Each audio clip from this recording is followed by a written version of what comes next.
so excited to answer some questions. The first one I'm going to answer comes from Tara, and it is, why is it so hard to breathe when I'm thinking about it? And you know what? That happens to me too. Does that happen to you that you're thinking about it and you're like, I can't decide whether to breathe in or out or how fast? It's because of an interesting arrangement we have with our breathing. So there's some things in our body that we are totally in control of, like, I don't know, moving our arms around, grabbing things, running. We voluntarily do those. We choose to do those. Those are under the control of our conscious mind. Now, there's other parts in our body that are not so much under the control of our conscious mind. For example, digesting. I can't tell you, all right, everyone, I want you to digest your food faster. Go, go, go. Digest, digest. I want to see that done faster. You can't do that, right? You can't be like, digest faster. It doesn't work that way. So we don't really have conscious control over that part. But then we have breathing. So we have breathing that's both unconscious and conscious. It's automatic and voluntary.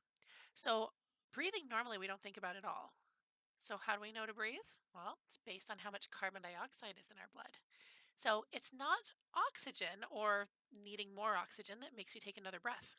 Instead, it's as the carbon dioxide builds up in your blood, that signals you that you need to get rid of this real quick. So that's why you can't hold your breath for very long and you just have to take a breath because you need to get rid of that extra carbon dioxide.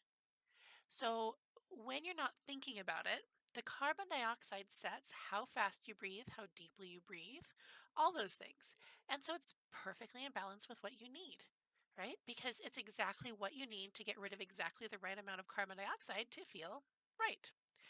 But if you're thinking about it, I don't know about you, but I can't, no, I know perfectly well. You cannot sense how much carbon dioxide is in your blood. I can't sense how much is in my blood. So when we're breathing consciously, voluntarily, then we're not breathing according to what we actually need. We're just kind of making it up as we go.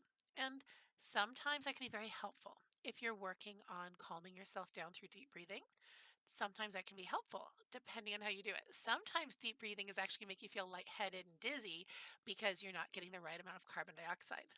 That's why I like things like humming or blowing bubbles. So if you're humming, maybe not quite like that, but any sort of humming, you're very slowly letting the air out. So let's the carbon dioxide build up just a little bit. And then you take a deep breath. And then when you hum, you let that back out again. And then take a deep breath. And that tends to make sure that you don't have too much or too little carbon dioxide.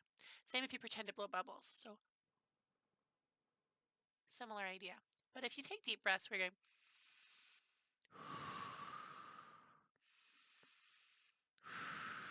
like that.